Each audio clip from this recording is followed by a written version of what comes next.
E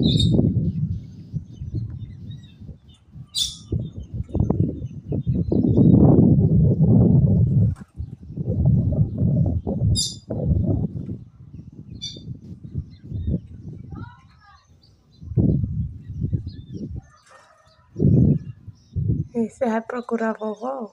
Ela tá dentro do mato atrás de vassoura.